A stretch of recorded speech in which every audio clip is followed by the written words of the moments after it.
सबसे पहला क्वेश्चन देखेंगे।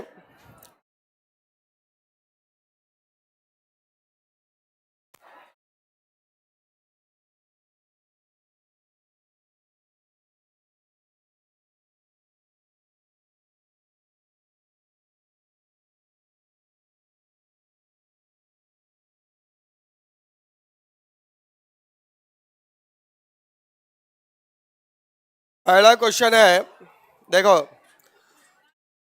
Question number 31।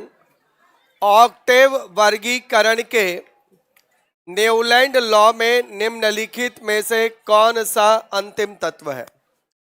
ऑक्टेव वर्गीकरण सबसे पहले याद रखना 1865 में दिया गया। ईस्वी याद रखना है सबको। कब दिया गया बोलो? 1865 ईस्वी में, 1865 में। नंबर एक बात।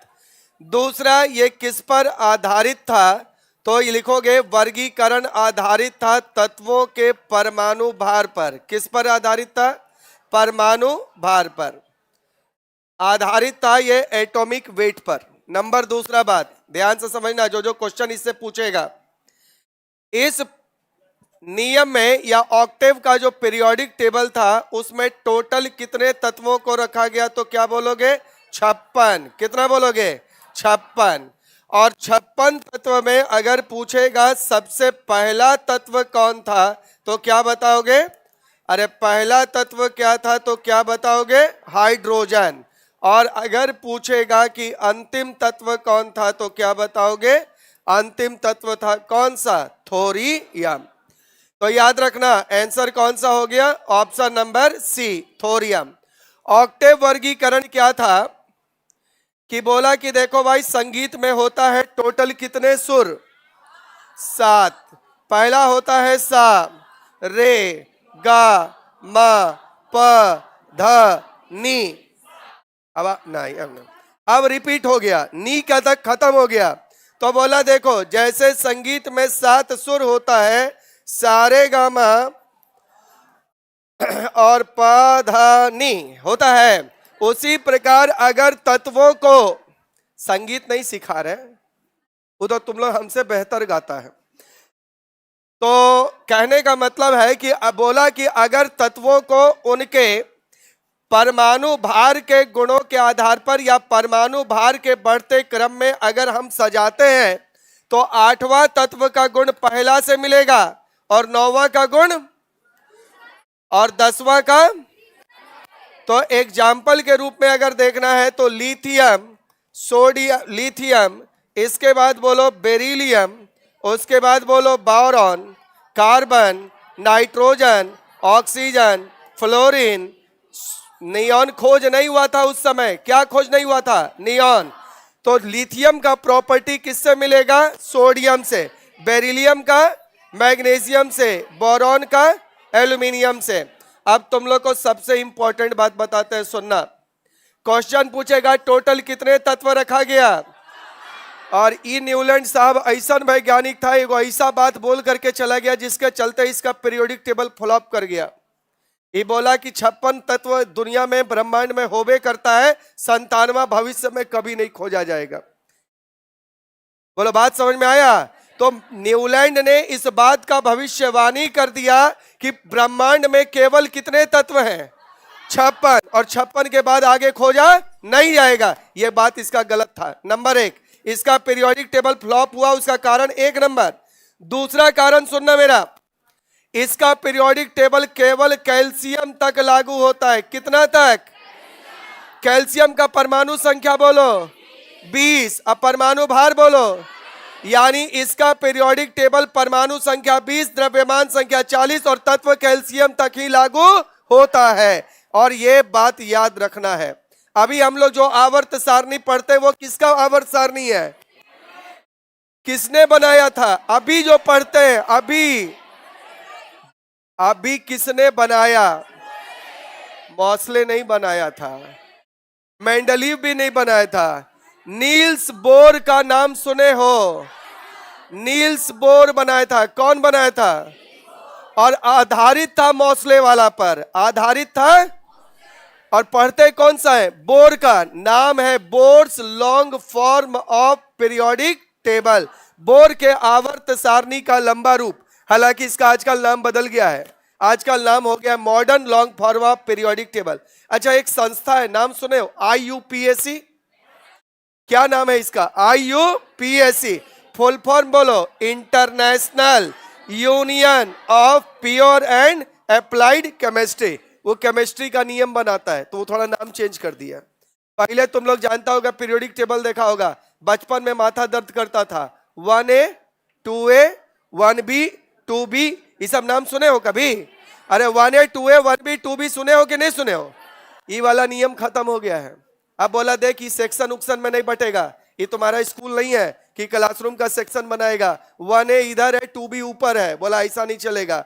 आज जो वर्ग का नाम है वो 1 से 18 है। वर्ग 1, वर्ग 2, वर्ग 3, वर्ग 4, वर्ग 5, ये कौन बनाया? बोलो कौन बनाया? IUPAC।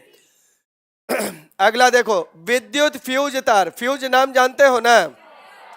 कौन में लगता है, ठंडा में कि गर्म में? अरे फ्यूज किस तार में लगता है? लाइव तार में। लाइव तार का दूसरा नाम फेज तार, फेज तार का दूसरा नाम गरम तार। गरम तार मतलब वोल्टेज वाली तार। देखो, घर में 2 तार आता है, एगो आता है पॉजिटिव, एगो आता है पॉजिटिव और दूसरा आता है, गलत बोले, हम जानबूझ कर गलत बोलते हैं, मेरा आदत है बोलने का। एक आता है फेज और एक आता है न्यूट्रल। बोलो, डीसी में होता है प्लस और माइनस, एसी में होता है फेज और दोनों में ज्यादा खतरनाक कौन? डीसी की एसी? वो तुम लोग के दिमाग पर निर्भर करेगा। तुम लोग का तो इतना स्ट्रेट फॉरवर्ड, 2 में एक वो चीजें तू लोग चुनता है। आज तक अभी हम छठा, कौन सा टेस्ट नंबर है बुआ? 6 नंबर है ना? 6 नंबर में हम समझाएं कि हमारा ऑप्शन 2 को रहता है, लेकिन आंसर तीसर का होता है। तो ये बात को समझ लेना। अगर क्वेश्चन पूछे डीसी और एसी में कौन खतरनाक है, तो जवाब क्या देगा? अच्छा, अब हम पूछते हैं 1 वोल्ट का डीसी और 1 लाख का एसी, अब बता कौन खतरनाक? अब दे 1 लाख वोल्ट का डीसी और 1 वोल्ट का एसी, कौन ज्यादा खतरनाक? दोनों केस में आंसर चेंज कर गया कि नहीं कर गया? इसका मतलब तुलना समान मान वाले में करना है। अब बोलो, सेम वोल्टेज एसी और सेम वोल्टेज डीसी में कौन ज्यादा खतरनाक? एसी। कौन सा? सेम वोल्टेज एसी और सेम वोल्टेज डीसी में कौन ज्यादा खतरनाक? तुम्हारे घर में सप्लाई कितने का आता है? और तुमको बता दे आज तुमको कि झटका तुमको 311 वोल्ट का लगा है, तो आश्चर्य होगा। अरे बिजली का झटका जीवन में कभी ना कभी तो जरूर लगा होगा, कभी गलती से लगा होगा, हाथ हट गया होगा। अरे हट गया था, काहे? बोला एसी झनझनाता था इसीलिए। नहीं, एक बात सुनना, दिमाग को आदेश दिया गया था। अब तुम लोग को जीवन का सच्चाई बता रहे हैं, सुनो, थोड़ा सा अपने दिमाग पे विश्वास रखो। बहुत असली बात बताने जा रहे हैं, पढ़ाई से अलग थोड़ा सा। सच्चाई यही है कि तुम्हारा दिमाग जैसे, तुम जैसे दिमाग को बोलेगा, तुम्हारा दिमाग वैसे काम करेगा। जब हम लोग बिजली पे काम करते हैं ना, स्विच बोर्ड देख करके, तो दिमाग जो होता है ना, हाथ को ऑर्डर दिए हुए रखता है कि देख बुआ, झटका लगने का चांस है, और जैसी टनटनाएगा वैसी हटा लेना। तो जैसे ही यहां तक पहुंचता है ना, ब्रेन कमांड दिए हुए, तुरंत हाथ हट लेता है। गलती से अगर पैर चल जाए तो पैर हटता नहीं है, गलती वाले केस में। तो याद रखना कि ब्रेन एक ऐसा चीज है जिसको जैसा कमांड दिया जाता है वैसा करता है। सेम वोल्टेज का एसी और सेम वोल्टेज के डीसी में याद रखना कौन ज्यादा खतरनाक है? बोलो, क्योंकि एसी जितना कहता है उसका रूट 2 गुना ज्यादा होता है। कितना गुना?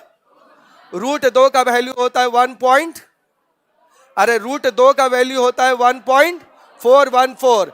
अगर तुमको बोले 100 वोल्ट डीसी, इसका मतलब 100 वोल्ट डीसी। अगर तुमको बोले 100 वोल्ट एसी, इसका मतलब ये 141.4 वोल्ट एसी। अब बताओ 100 और 141 में ज्यादा खतरनाक कौन? इसीलिए बोल रहे हैं अगर सेम वोल्टेज वाला एसी और डीसी में ज्यादा खतरनाक कौन? चलो, फ्यूज तार किस में लगता है बोलो? लाइव में। लाइव को कहते हैं फेज, फेज को कहते हैं गरम। कैसे लगता है, सीरीज में कि पैरेलल में? पैरेलल में नहीं बोलेगा, कैसे लगता है? सीरीज में। सीरीज का मतलब श्रेणी, पैरेलल का मतलब समान। अच्छा, तुम्हारे घर में एगो तार आता है एगो तार, ये आया फेज तार, यहाँ बीच में रहता है फ्यूज, और ये फ्यूज जो ऐसे खींच करके निकालते हो ना, ऐसे करके, मान लो ये फ्यूज यहाँ से ऐसे खींच के निकाले, उसमें डाले तार, उसमें डाले क्या? तार। वो फ्यूज कहलाता है किट कैट। क्या कहलाता है? खींच खांच वाला फ्यूज, उसको कहते हैं किट कैट फ्यूज। खींचा, फ्यूज का तार डाला और ऐसे लगा दिया। देखो ये हो गया सीरीज में। फ्यूज का तार किस में लगेगा बोलो? सीरीज में कि पैरेलल में? जैसे ही ज्यादा एक्स्ट्रा करंट होता है वैसे ही फ्यूज का तार पिघल करके टूट जाता है और सर्किट को डिस्कनेक्ट कर देता है। यही इसका कार्य सिद्धांत है।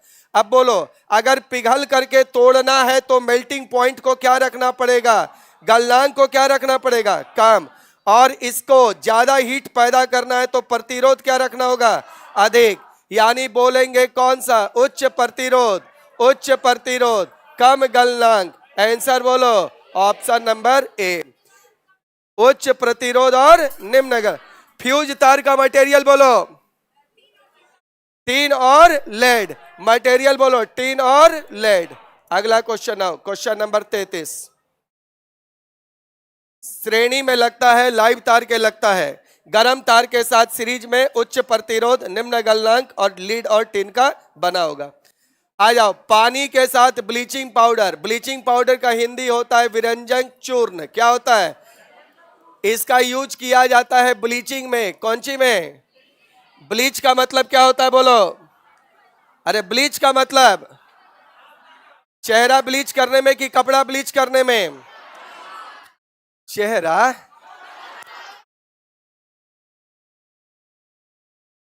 दोनों नहीं कह देना भाई मेरे।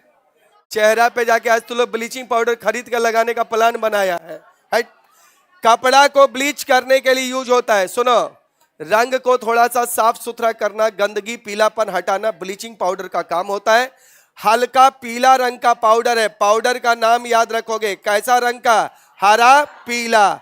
ब्लीचिंग पाउडर का फॉर्मूला बोलो? CaOCl2। रिएक्शन किया किसके साथ? पानी, बनेगा कैल्शियम हाइड्रोक्साइड और साथ में बनेगा बोलो क्लोरीन का गैस। आंसर हो जाएगा option number B, chlorine gas. Gas बना तो उड़ा देना इसको, ऊपर तीर डाल के। ऊपर तीर डाले तो गैस और नीचे तीर हुआ तो? तुम लोग केमिस्ट्री पढ़ता है ना भाई। ऊपर हुआ तो बोलो गैस और नीचे हुआ तो ठोस की द्रव। फिर वही बोलते हैं कि हमरा में चौथा आंसर होता है। ऊपर में गैस तो नीचे में ठोस की द्रव, अवक्षेप। चौथा आंसर। चल, नीचे में होता है, ये होता है अवक्षेप। क्या होता है? अवक्षेप, प्रेसिपिटेट। चलिए अब नहीं बोलेगा। हाँ, हम जान रहे, धीरे धीरे लोग समझ जाएगा कि सर का आंसर बोलना गलत हो जाएगा। अगला जाओ, 34 बोलो। कौन सी प्रक्रिया दंड चुंबक के चुंबकीय गुणों को समाप्त कर देगा? चुंबक का चुंबकीय गुण समाप्त करना है। दो टुकड़ों को काट दोगे तो चुंबक का गुण समाप्त होगा? नहीं होगा। नंबर 1 बोलो, गरम करने पर होगा? होगा। पीट पाट करने पर? बंद कर देने पर? कौन सा होगा? 2 और 3। क्या गरम करने पर, पीटने पर क्या होगा? चुंबकीय गुण नष्ट होगा। किसके कारण? डोमेन टूटने के कारण। क्या बोलेगा? डोमेन टूटने के कारण। अब बोला ही डोमेन क्या है? तो डोमेन के टूटने से। और डोमेन क्या है? तो डोमेन है चुंबकीय परमाणुओं का समूह। लिखना, डोमेन है चुंबकीय परमाणुओं का समूह। चुंबकीय परमाणुओं का समूह, इसको कहते हैं डोमेन।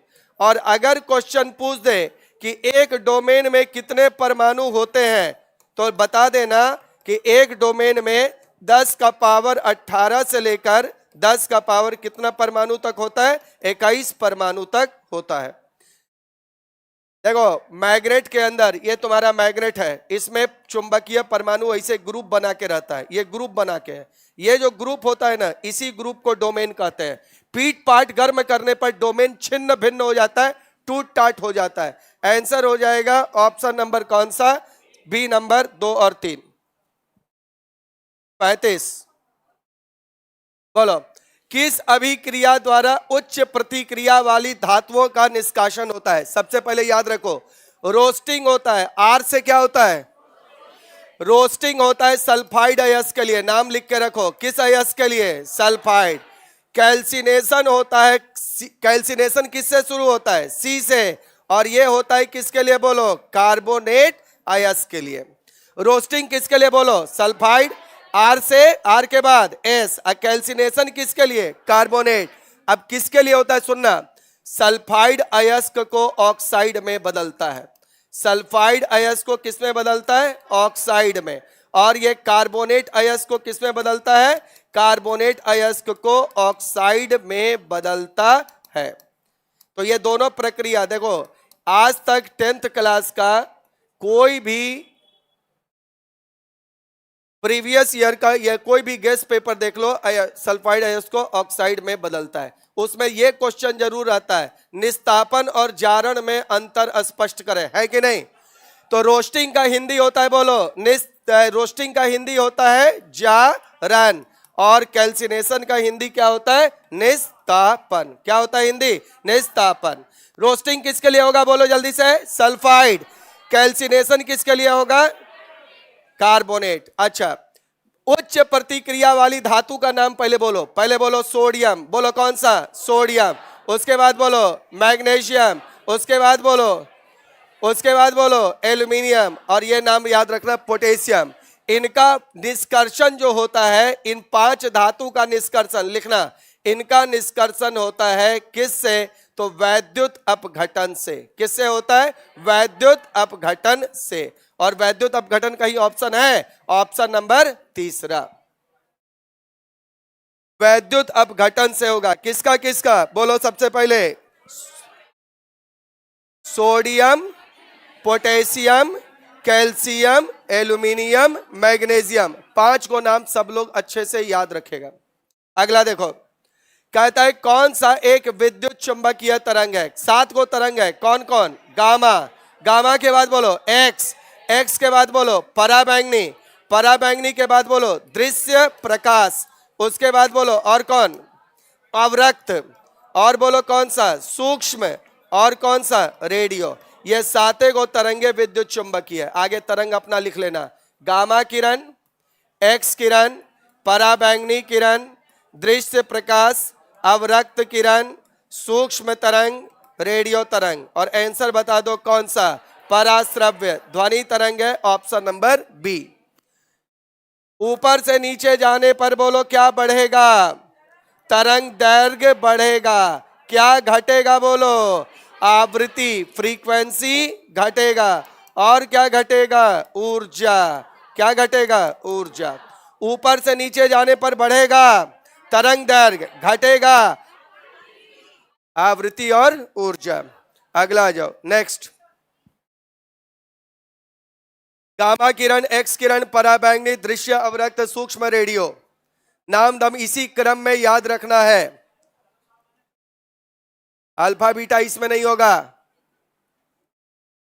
अगला क्वेश्चन देखो, NH4 whole 2 SO4, NH4 whole 2 SO4 में कितने परमाणु है? बोलो 1 गुना 2 2, 4 दूना 8, प्लस 1 प्लस 4, 2 8 10 1 11 4। ठीक है, अब जल्दी से बताओ तो Al2SO4 होल 3 में कितना?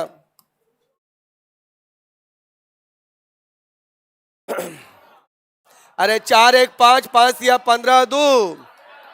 ठीक है, चलो अगला बोलो।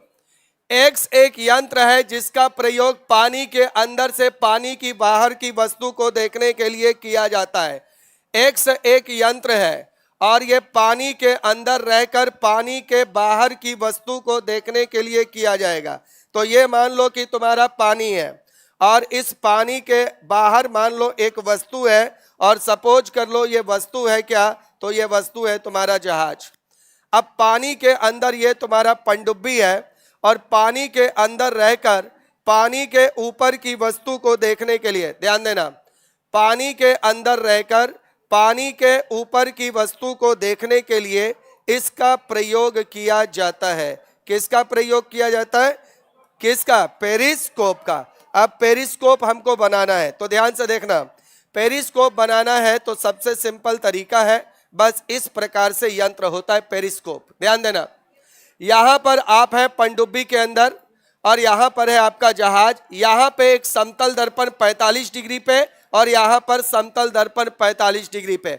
बताओ पेरिस्कोप यानी परिदर्शी में कितने समतल दर्पण होंगे?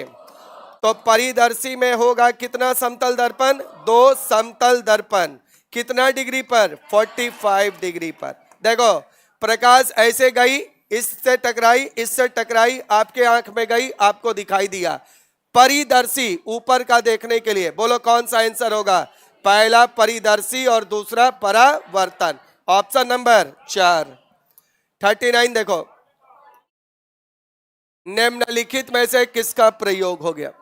कौन सा अम्ल लाल चीटी में कौन सा? फॉर्मिक अम्ल।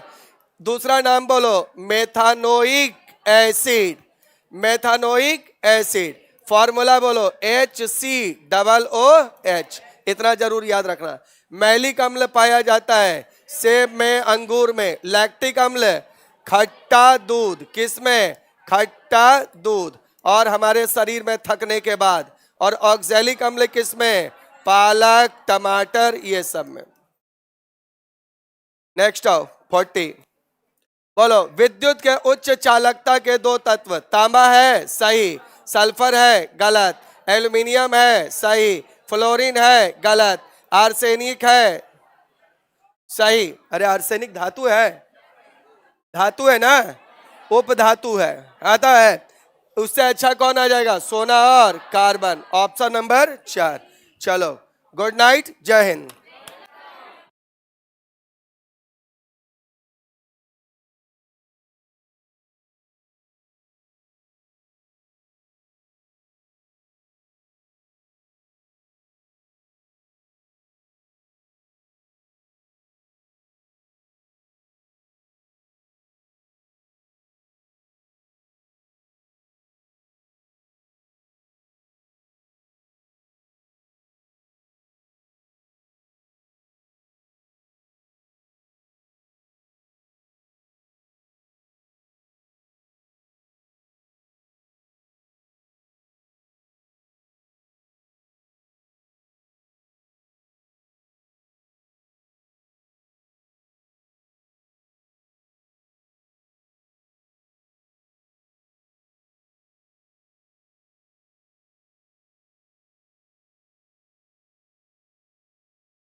हाँ भाई, नमस्कार।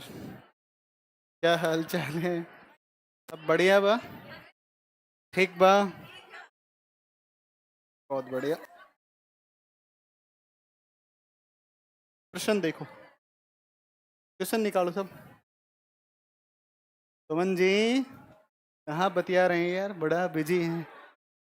अरे देखिए देखिए देखिए, ये देखो ये देखो बदमाशी, ये क्या मतलब हो गया यार।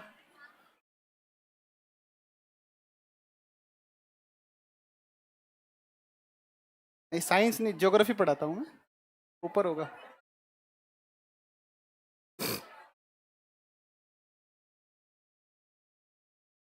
इसको मैं कल करवाता हूँ, ठीक है ना। इसका कुछ अपडेटेड कंटेंट लेके आना है तुम्हारे लिए, तो उसको अपडेट करके कल डिस्कस करवा देंगे, ठीक है ना।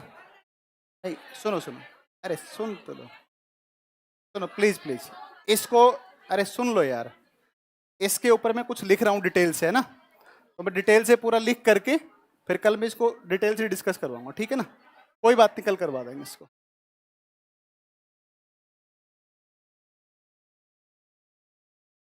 सुनो, यह फसल उपोषण प्रकृति की है, यह फसल उपोषण प्रकृति की है, उसके लिए कठोर पाला हानिकारक है। विकास के लिए उसे कम से कम 210 पाला रहित दिवसों और 50 से 100 सेंटीमीटर वर्षा की आवश्यकता पड़ती है। हल्की सुअपवाहित मृदा जिसमें नमी धारण करने की क्षमता उसकी खेती के लिए आदर्श रूप से अनुकूल हो। यह फसल निम्नलिखित में से कौन सी है? कौन सी होगी? कपास। देखो ध्यान दो एक बार, मिट्टी के अंदर नमी धारण की क्षमता ठीक ठाक मिलनी चाहिए, है ना। और कपास की कृषि जिस प्रकार की मिट्टी में की जाती है कौन सी है? काली मिट्टी। और काली मिट्टी का जो क्षेत्र है, उस काली मिट्टी का विकास जो होता है, वो काली मृदा का विकास जिस प्रकार की मिट्टी में होता है, तो काली मिट्टी जो है वो काली मिट्टी जिसको वैश्विक स्तर के ऊपर इसे वर्टिसोइल मिट्टी के नाम से जानते हैं, वर्टिसोल्स कहते हैं इसको, है ना। और काली जो मिट्टी है ना, इसका निर्माण हुआ है, और इसका निर्माण हुआ है बेसाल्टिक लावा चट्टानों के अपर्दन और अपक्षय से। बेसाल्टिक लावा चट्टानें, ठीक है ना। देखो बेसाल्टिक लावा की चट्टानें, बेसाल्टिक लावा की चट्टानें। देखो एक समय है, और उस समय का नाम है क्रीटेशियस। कौन सा समय है? क्रीटेशियस। एक दो बातें सुन लो छोटी छोटी, ज़्यादा नहीं। एक समय है, इसका नाम है क्रीटेशियस काल। देखो क्रीटेशियस वो काल था जिस काल के दौरान डायनासोर धरती पर से समाप्त हो गए थे। डायनासोर जुरैसिक काल में आए, अपने विकसित रूप में थे। जुरैसिक समय के अंदर डायनासोर बहुत ज़्यादा थे, जिसको मन करे उसको खाएं, जिसको मन करे उसको छोड़ें। तो डायनासोर बहुत ज़्यादा थे, और जब भी किसी चीज़ की अति होती है तो हमेशा कुछ ना कुछ क्या होता है, उस चीज़ का अंत हो जाता है। इसलिए कभी भी किसी चीज़ की अति नहीं होनी चाहिए, ठीक है ना। तो डायनासोर जिस समय पर समाप्त हुए वो कौन सा काल है? क्रिटेशियस। क्रिटेशियस जो समय है इसमें डायनासोर समाप्त हो गए, और इसी समय के ऊपर भारत में भी दुनिया के अलग अलग हिस्सों में बड़े स्तर पर ज्वालामुखी उद्गार हुए, और भारत में भी कई सारे ज्वालामुखी उद्गार देखने को मिले। और इस ज्वालामुखी उद्गार के द्वारा जो लावा निकला या जो मैग्मा बाहर आया, उस मैग्मा के जमने से जिन चट्टानों का विकास हुआ वो कौन चट्टानें हैं? Basaltic lava. अब एक देखो, दो प्रक्रियाएं होती हैं। एक शब्द आता है, आपने कभी सुना हो, अनाच्छादन। सुना है कि नहीं सुना है? टेनुडेशन। अनाच्छादन के अंदर दो चीजें आती हैं।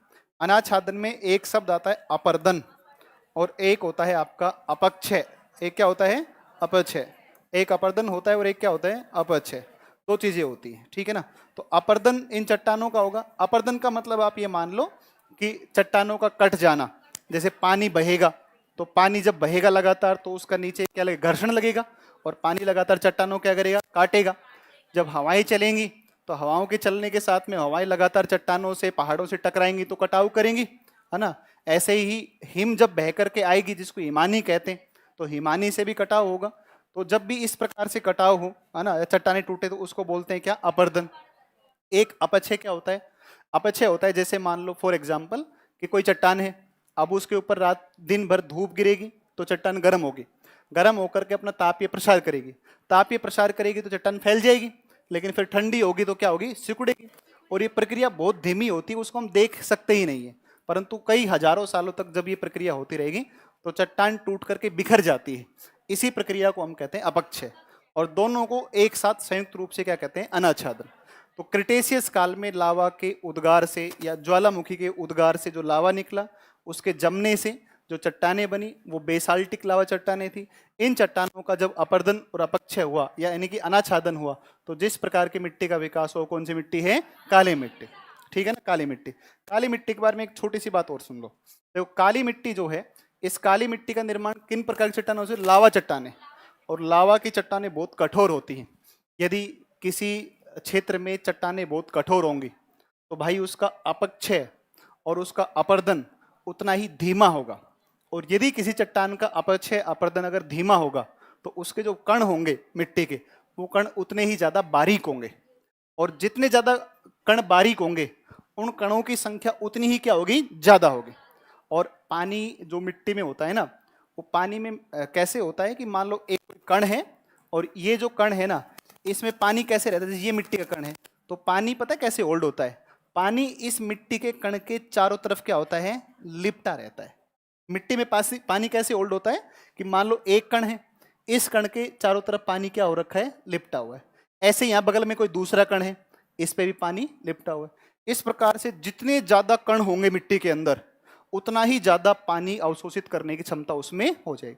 समझ में आया कि नहीं आया? नहीं आया, सब ऊपर से गया। नहीं गया ऊपर से? तो मिट्टी में जितने ज्यादा कण, तो प्रत्येक कण के चारों तरफ पानी, ऐसे खरबों खरबों कण है तो पानी भी उसमें उतना ही क्या होगा? ज्यादा।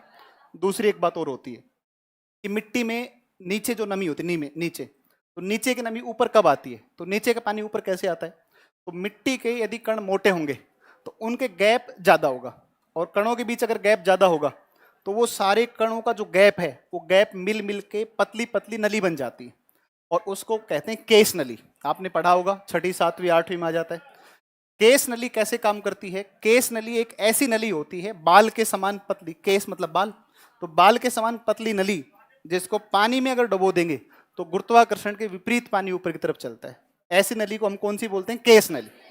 और मिट्टी के यदि कण मोटे होंगे तो उनमें गैप ज्यादा होंगे, जितने ज्यादा गैप होंगे उतनी ही ज्यादा केस नलियों का निर्माण होगा, और जितनी ज्यादा केस नली का निर्माण होगा नीचे का पानी तुरंत केस नली ऊपर लाएंगे और ऊपर ला करके हो जाएगा वाष्पीकरण। इसलिए आप देखते हो कि जो रेतीली मिट्टी होती है उसके कण मोटे होते हैं, और चूंकि उसके कण मोटे होते हैं इसलिए उस क्षेत्र में केस नलियों का निर्माण ज्यादा होता है, इसलिए नीचे नमी धारण की क्षमता बहुत ही कम होती है। काली मिट्टी के अंदर केस नलियां कम होती हैं, इसलिए नीचे की नमी जल्दी से ऊपर नहीं आ पाती है। यही कारण है कि केस नलियां कम विकसित होने के कारण काली मिट्टी के अंदर नमी धारण की क्षमता सबसे ज्यादा पाई जाती है। कुछ कुछ समझ में आया होगा। बहुत बड़े बड़े अच्छे, बहुत समझदार बच्चे हो आप। जी अजीब बालक हो यार तुम लोग।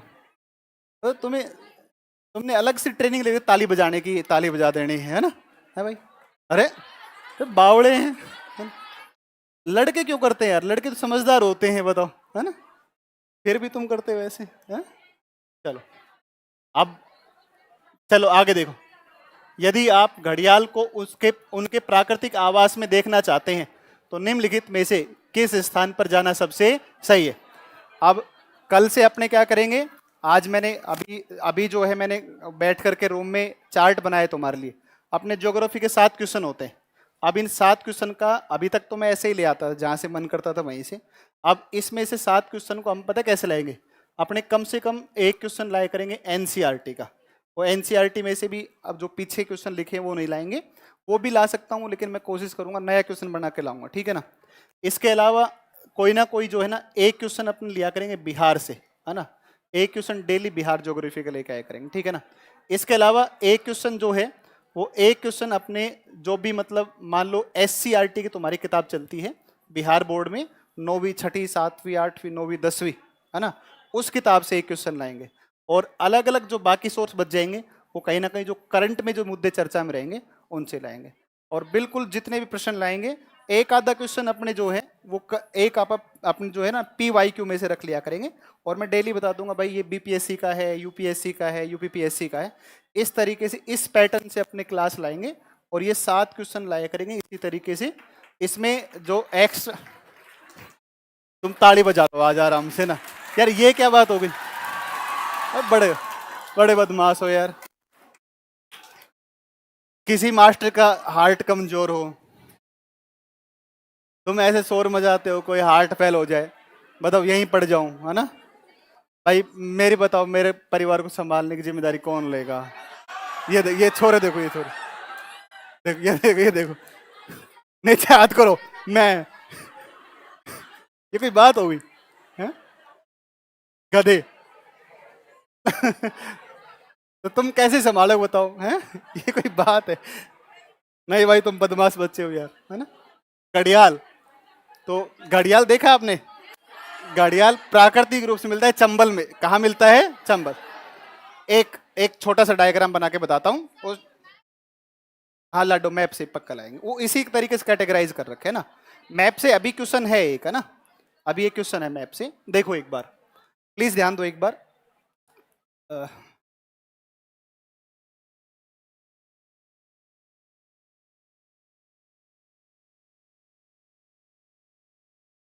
इसमें देखो एक बार, एक मैप आप देखिएगा, आप समझ जाएंगे। ये वाला जो स्टेट है, यहाँ से ये कौन सा है? राजस्थान। यहाँ से राजस्थान है इस प्रकार से, ठीक है ना? और यहाँ पर राजस्थान से लगा हुआ इधर कौन सा है? एमपी है। और यहाँ पर एक पहाड़ी, ये पर्वत है, इसको बोलते हैं विंध्याचल। कौन पर्वत है? विंध्याचल। ये विंध्याचल पर्वत है। फिर आप देखो इसके अंदर, ये विंध्याचल है। यहाँ यहाँ से आप देखोगे तो यहाँ पर सीमा लगती है, ये पंजाब लगता है। यहाँ से जो है हरियाणा लगता है। और फिर जो यहाँ पर कौन लगता है? यूपी है ना? ये आपका फिर यूपी लग जाता है, यहाँ पर यूपी है। और इस तरफ फिर कौन सा आता है? आपका एमपी आता है। तो यहाँ पर पंजाब है, यहाँ पर हरियाणा है, यहाँ पर यूपी है, यहाँ पर आपका एमपी है, और यहाँ पर एक राज्य कौन सा? गुजरात है। ये गुजरात है। देखो विंध्याचल की जो पहाड़ियाँ हैं, इन विंध्याचल की पहाड़ियों से एक नदी का उद्गम होता है एमपी से। और विंध्याचल की पहाड़ियाँ एमपी से उद्गम होने के बाद में, ये उद्गम होने के बाद में राजस्थान में चित्तौड़गढ़ से प्रवेश होता है चंबल का। फिर ये चंबल कोटा बूंदी जिले पर, कोटा सुना होगा सबने, इधर कोटा है। तो फिर ये एमपी विंध्याचल से निकली, और निकलने के बाद में राजस्थान, और राजस्थान के बाद में ये राजस्थान और मध्य प्रदेश की सीमा बनाती है। और ये सीमा बनाते हुए ये यूपी में जाती है। और यूपी के अंदर जो है ना, यहाँ से एक नदी आ रही होती है। इस नदी का नाम है कौन सी? यमुना। कौन सी नदी है? यमुना। तो देखो ये है यमुना, ये यमुना नदी। और यमुना नदी जो है यहाँ पर बसा हुआ दिल्ली, यहाँ पर दिल्ली बसा हुआ यमुना किनारे, ठीक है ना? तो हरियाणा और फिर ये दिल्ली, फिर इसके बाद कहाँ पर आ गई यमुना? यूपी। और यूपी में एक स्थान पड़ता है, इसका नाम है इटावा। कौन स्थान पड़ता है? इटावा। और इटावा के अंदर कौन मिल जाती है? यमुना से कौन मिल जाती है? चंबल। और जिन पहाड़ियों से इसका उद्गम होता है, ये प्रश्न बहुत बार पूछा जाता है। इन पहाड़ियों को बोलते हैं जाना पाव की पहाड़ियाँ। कौन सी पहाड़ियाँ हैं? जाना पाव की पहाड़ियाँ। तो जाना पाव की पहाड़ियाँ हैं, और इन जाना पाव की पहाड़ियों से उद्गम होता है किसका? चंबल का। देखो चंबल नदी के बारे में इतनी बातें आप इसलिए जान रहे हैं क्योंकि चंबल बहुत फेमस नदी है। चंबल को इसलिए भी जाना जाता है कि जो चंबल नदी है ना, ये अपने अपवाह क्षेत्र में जिस प्रकार का अपर्दन करती है, वो कौन सा अपर्दन है? अवनाली का। कौन सा अपर्दन है भाई? अवनाली का अपर्दन है। तो चंबल अपने प्रवाह मार्ग में कौन सा अपर्दन करेगी? अवनाली का। ये बात ध्यान रखना। अवनाली का अपर्दन में वास्तव में होता क्या है कि बहुत सारे गड्ढे युक्त जो है भूमि का विकास हो जाता है, बहुत सारे गड्ढे बन जाते हैं, ठीक है ना? तो अवनाली का अपर्दन करती है। चंबल इसलिए जानी जाती है क्योंकि चंबल के अंदर सबसे ज्यादा क्या पाए जाते हैं? घड़ियाल। तो देखो चंबल के जो मोटे मोटे प्रश्न आपके पेपर में आ सकते हैं, वो ये आ सकते हैं। चंबल नदी का उद्गम बताओ कौन से पर्वत से होता है? विंध्याचल। विंध्याचल की कौन सी पहाड़ियां हैं? जाना पाव। चंबल एमपी के बाद में कहा जाती है? राजस्थान। राजस्थान के बाद में यूपी। और एमपी और राजस्थान की प्राकृतिक सीमा भी बनाती है। और इटावा के निकट यूपी में जाकर किससे मिल जाती है? यमुना से मिलती है। इसका मतलब ये जो आपकी चंबल है, ये गंगा बेसिन का भाग है। किसका भाग है? गंगा। इसका मतलब ये भी हो गया कि गंगा नदी का अपवाह बेसिन का विस्तार ना केवल हरियाणा और यूपी तक है, जबकि इसका विस्तार कहाँ भी मिलता है? राजस्थान में मिलता है, ठीक है ना? एक और मैं छोटी सी जानकारी आपको बता दूं, कॉन्सेप्चुअल जानकारी है। देखो इधर गुजरात से शुरू होकर के हरियाणा तक जाती हैं, हरियाणा का दिल्ली तक, दिल्ली तक जो पहाड़ियां हैं, इन पहाड़ियों को बोलते हैं अरावली। कौन पहाड़ियां हैं? अरावली। देखो अरावली है, और अरावली से एक और नदी यहाँ से निकलती है, और अरावली से इधर एक नदी निकलती है, इसका नाम है लूणी। कौन नदी है? लूणी। लूणी नदी, ये जो कि कच्छ का रण में जाती है। तो अगर कई बार प्रश्न ना, सही में बात है कि बिहार की परीक्षा में पूछा जाता है, और ये ऐसे प्रश्न हैं, इनको इतना कॉम्प्लिकेटेड बना दिया जाता है, ये वास्तव में कठिन प्रश्न है ही नहीं, ये बहुत सरल प्रश्न है। अब आपको साफ साफ बोर्ड के ऊपर दिख रहा है कि जब चंबल और लूणी दोनों के जो बेसिन है, जो बहाव क्षेत्र है, इनको अलग करने का काम कौन करती है? अरावली करती है। समझ में आई कि नहीं? तो ये अरावली जब दो नदियों को अलग कर रही है, इसका मतलब ये एक जल विभाजक के रूप में काम कर, वाटर डिवाइडेड।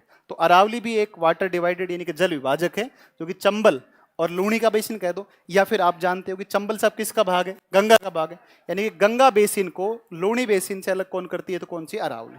कैसा है प्रश्न पूछे आप आराम से बता दोगे, ठीक है ना। और ये लूणी जो है थार मरुस्थल में बहती है। एक चीज और दिख रही है कि थार का मरुस्थल है, यदि आगे की तरफ बढ़ेगा पूर्व की ओर, तो पूर्व की ओर बढ़ने से इसको कौन रोकेगी, अरावली। तो थार के विस्तार को आगे बढ़ने से कौन रोकती है, अरावली। यदि अरावली एक दिन समाप्त हो जाएगी ना, क्योंकि हम मानव हैं, इंसान है, हम सब कुछ खा जाएंगे इस पृथ्वी को, जब तक हम खत्म नहीं करेंगे, जब तक हम आराम से नहीं बैठे, लगातार खत्म करने में लगे पड़े हैं। सबके पीछे एक ही कारण है, जनसंख्या वृद्धि। आप घूम फिर के कितना भी आप स्टडी कर लो, सबके पीछे एक ही कारण निकल कर आता है कि सब जनसंख्या वृद्धि है ना, और उसमें हम कमी करेंगे नहीं, ठीक है ना। देखो ये जो है आपकी अरावली समाप्त हो जाएगी। जैसे अरावली, पता है राजस्थान विश्वविद्यालय एक संस्थान में आपका नाम बताता हूं, इसका नाम है काजरी, Central Arid Zone Research Institute. काजरी इसका नाम है, काजरी। ये भी प्रश्न याद रखना बहुत इंपॉर्टेंट है। काजरी का मुख्यालय जोधपुर में है। काजरी ने और राजस्थान विश्वविद्यालय ने एक अध्ययन किया, और इन्होंने अपने अध्ययन में पाया कि हमने अरावली को बहुत बड़े स्तर पर काट दिया, और चूंकि अरावली को बड़े स्तर पर काट दिया, इसलिए लगातार जो मरुस्थल 12 जिलों में हुआ करता था इधर राजस्थान के, अब इसका विस्तार 17 जिलों में हो चुका है। इसका सीधा सा मतलब है कि एक समय के ऊपर यूपी होते हुए थार मरुस्थल का विस्तार फिर पढ़ा करेंगे अपने आने वाले जो बच्चे होंगे, है ना। नहीं, इसमें ये वाला नहीं है भाई। तो फिर बच्चे पढ़ा करेंगे कि थार मरुस्थल का विस्तार ना केवल गुजरात, राजस्थान, पंजाब, हरियाणा में है, जबकि थार का विस्तार राजस्थान से पूर्व में यूपी और बिहार तक मिलता है ना। अच्छा, वहां और कर रहे हो, है ना। और फिर गंगा नदी ना, मैदान जो जलोढ़ मैदान है उससे नहीं बहेगी, फिर गंगा बहा करेगी थार के मरुस्थल। समझ में आई बात। तो इसमें इतना ज्यादा हम क्या करते हैं, कटाव, क्योंकि इसमें धात्विक और अधात्विक खनिजों के बड़े भंडार मिलते हैं। इसलिए सरकार ने एक डिसीजन लिया कि एक काम करते हैं, गुजरात से शुरू करते हैं, और गुजरात से राजस्थान, पंजाब, सॉरी हरियाणा और दिल्ली तक 1400 किलोमीटर लंबी और 5 किलोमीटर चौड़ी हम एक बेल्ट बनाएंगे, पेड़ों की बेल्ट बनाएंगे। तो 1400 किलोमीटर लंबी हो जाएगी भाई। अरावली तो लगभग 700 किलोमीटर है, जबकि वो वृक्षों की श्रृंखला जो बनेगी वो 1400 किलोमीटर लंबी होगी, 5 किलोमीटर चौड़ी एक ऐसी पेड़ों की श्रृंखला बनाएंगे जिसको ग्रीन बेल्ट ऑफ इंडिया कहा जाता है, ठीक है ना। तो ये green belt of India Aravalli के पश्चिम की ओर बनाई जाएगी, ताकि थार के विस्तार को रोका जा सके। ये भी आप ध्यान रखना ना। तो इसमें मैंने बहुत सारी बात बता दी है, इनको सही से लिख लेना, ठीक है। और ये जरूर लिख लेना कि ये काजरी का जो मुख्यालय है ये कहाँ पर है ना, जोधपुर के अंदर आएगा, ठीक है ना। इसके बाद देखो अगला प्रश्न, देखो निम्नलिखित में से कौन से ऐसे सर्वाधिक संभावनीय स्थान है जहां कस्तूरी मृग अपने प्राकृतिक आवास में मिल सकता है। मैं ये जो मृग वाला क्वेश्चन पीछे भी आ गया, इस पे मैं नोट्स बना रहा था थोड़ा और अच्छे से, ताकि थोड़ा ज्यादा कंटेंट बता दे ना। तो कस्तूरी मृग को देख लो एक बार। कस्तूरी मृग की क्या विशेषता होती है कि जो नर कस्तूरी मृग होता है उसकी जो नाभि होती है उसमें कस्तूरी नाम की एक कोई ग्रंथि होती है, और वो जो कस्तूरी जो ग्रंथि होती है उसको, ग्रंथि को प्राप्त करने के लिए, कस्तूरी को प्राप्त करने के लिए ये लोग क्या करते हैं, ये लोग क्या करते हैं कि ये लोग क्या करते हैं कि उसका शिकार कर लेते हैं, है ना। उसका शिकार करते हैं, और शिकार करने की वजह से लगातार इसकी संख्या में क्या हो रही है, कमी हो रही है। तो इसके प्राकृतिक पर्यावास जो है, तो ये मिलते हैं गंगोत्री राष्ट्रीय उद्यान में पाया जाता है, और एक और आपको मिलता है कौन सा, अस्कोट वन्यजीव अभ्यारण्य। तो इसका 1 और 2 ठीक आएगा। कौन सा आंसर इसका, 1 और 2। हाँ ठीक है, 1 और 2। मैं कल ना इसको एक, वो जो पिछला क्वेश्चन था ना, उस पर मैं कल एक बार थोड़ा डिटेल से डिस्कस करूंगा। जैसे अभी चंबल पे डिस्कस किया ना, थोड़ा डिटेल से करेंगे, ताकि आपको कंटेंट, आपको ज्यादा कंटेंट मिल जाए, ठीक है ना। तो इसका कस्तूरी मृग और उनके बारे में कल और बताते हैं आपको ना, और काफी रिसर्च करके बताते हैं। चलो आगे देखो एक बार। ये प्रश्न तो आप सबने कर लिया होगा ना, इस पे बताने की आवश्यकता नहीं है। बिल्कुल खुश नहीं होना है अगर आपका सही है तो, है ना, क्योंकि ये सबका सही है ना, सबका सही है ना ये। तो 10 डिग्री 10 अंश जलमार्ग किसके द्वारा के द्वारा पृथक किया जाता है, तो अंडमान और निकोबार, अंडमान और निकोबार। तो अंडमान निकोबार कोई विशेष बात नहीं है। अंडमान निकोबार के आप बड़े 7 द्वीप देखते हैं, एक होता है उत्तरी अंडमान, एक होता है मध्य अंडमान, एक होता है कौन सा, दक्षिणी अंडमान, एक होता है आपका लिटिल अंडमान, एक होता है आपका कार निकोबार, एक होता है, नहीं सॉरी, हाँ कार निकोबार, एक आपका लिटिल निकोबार, और एक आपका कौन सा है, ग्रेट निकोबार। और अंडमान और निकोबार, देखो अंडमान और निकोबार, इसके बीच में जो जलीय भाग है इसको हम कहते हैं 10 डिग्री चैनल। 10 डिग्री चैनल कहते हैं, 10 डिग्री चैनल, ठीक है ना। तो 10 डिग्री चैनल कहते हैं।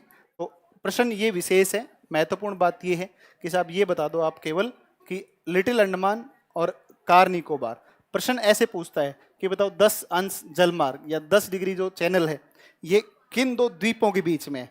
तो लिटिल अंडमान और कौन सा आएगा, कार निकोबार। ये द्वीप पूछ सकता है, ये थोड़ा सा मुश्किल होगा, किसी दिन मैं आपको ये याद करवा दूंगा, ये बहुत आसान है ये चीजें, है ना। चलो अंतिम प्रश्न देख लो आप एक बार। भूमध्य सागर निम्नलिखित में से किन देशों की सीमा है। भूमध्य सागर के साथ में कौन कौन लगता है, जल्दी से बता दो एक बार, कौन कौन सा आएगा। इराक लगता है क्या, इराक लगता है क्या, नहीं लगता नहीं इराक, तो इराक तो नहीं लगेगा, इसका मतलब 2 नंबर तो आपका क्या हो जाएगा, गलत हो जाएगा। आप 2 नंबर देखो कहां पर है, देखो एक तो यहां पर है 2 नंबर, एक आपका 2 नंबर यहां पर है। तो या तो आपका हो सकता है 3 और 4, या हो सकता है 1, 3 और 4। फिर आप देखो क्या आपका जॉर्डन लगता है क्या, जॉर्डन लगता है क्या, नहीं लगता है जॉर्डन भी। एक मैप दिखाओ ना यार, मैप से समझ में आएगा, एक बार मैप दिखा दो इसका। तो इसका सही आंसर कौन सा आएगा, 3 और 4 आएगा, है ना। एक मैप दिखा दो सुमन जी अगर है तो कोई, हाँ ये वाला निकाल दो एक बार,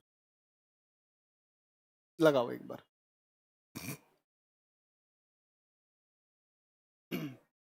आप मैप वाली क्लास पढ़ते हैं कि नहीं, तो मैप वाला पढ़ लेना एक क्लास, है ना, सुबह चलता है फाउंडेशन का, ठीक है ना। अच्छा कोई साफ क्लियर नहीं है, कोई बात नहीं, नया क्वेश्चन लेंगे, अभी आपको आंसर बता दिया, इसमें कई सारी चीजें दिख नहीं रही है ना, तो कल फिर बताते हैं, और एक बार फिर कभी क्वेश्चन आएगा इसका तो डिटेल से चर्चा कर लेंगे, ठीक है ना। तो कल से क्या करेंगे, एक एक क्वेश्चन, मेरी सुन लो ना एक बार पहले। कल से अपने क्या करेंगे, एक एक क्वेश्चन सारे सेक्शन से लेके आएंगे ना, जैसे एक मैप का ले लिया, एक बिहार का ले लिया, ऐसे करके लाएंगे। और एक क्वेश्चन तुम्हारा है ना, उसको कल मैं डिटेल से चर्चा करवाऊंगा कल पक्का, ठीक है ना। और है क्या, अच्छा एक क्वेश्चन और है, अच्छा दक्षिण बिहार, अरे ये तो सरल सा प्रश्न है। अच्छा देखो, अच्छा ये रह गया, दक्षिण बिहार के मैदान में निम्नलिखित में से कौन सी पहाड़ी स्थित नहीं है, आसान से। अच्छा ये प्लीज एक मिनट, ये देखो यहाँ पर आप ध्यान दोगे तो यहाँ पर जो है ये, यहाँ पर आपका कौन आ जाएगा, ये बिहार आ जाएगा, है ना। इसी तरीके से ना बिहार का मानचित्र, है ना, ऐसे है बिहार, और बिहार में ये तो बिहार है, और ऊपर की तरफ पहाड़ियां हिमालय, भाई ये ऊपर पर्वत कौन सा है, हिमालय, और हिमालय की सबसे दक्षिणतम पहाड़ियां कौन सी, शिवालिक, हाँ भाई, और शिवालिक, ये लाडो चुप हो जाना, बहुत घनी बोल रही है ना। तो एक है शिवालिक, और शिवालिक का ही विस्तार कहां पर मिलेगा, बिहार में। और यहां पर जो जिला अपना पड़ता है इसका नाम है पश्चिमी चंपारण, और पश्चिमी चंपारण में पहाड़ियां हैं जिनको बोलते हैं सोमेश्वर। कौन पहाड़ियां हैं, सोमेश्वर। तो यहां पर जो पहाड़ियां हैं इन पहाड़ियों को बोलते हैं सोमेश्वर पहाड़ियां। तो दक्षिण में कौन नहीं है, सोमेश्वर नहीं है, बाकी समस्त पहाड़ियां, राजगिर की पहाड़ियां, गिरियक पहाड़ी, बराबर पहाड़ी, ये तमाम नीचे आपका जो दक्षिण का जो पठारी भाग है इसके अंदर आएंगे। और इन्हीं पहाड़ियों का विस्तार आपको बिहार के दक्षिण मैदान में भी मिल जाएगा, समझे कि नहीं समझे। तो ये जो प्रायद्वीपीय भारत की पहाड़ियां हैं, यही पहाड़ियां मैदान में फैली, गंगा के दक्षिण में दक्षिण बिहार का मैदान है। तो ये तो सरल प्रश्न था, आसान था। सोमेश्वर की पहाड़ियां पश्चिमी चंपारण में है, सोमेश्वर पहाड़ियां, फिर उसके नीचे आता है हरहा घाटी आती है, और फिर उसके नीचे आता है रामनगर दून पहाड़ियां, तो नीचे रामनगर दून आ जाता है। तो सोमेश्वर पहाड़ियां शिवालिक का विस्तार है जो कि पश्चिमी चंपारण में, ठीक है। चलो कल पढ़ते हैं बाकी, थैंक यू, जय हिंद भाई।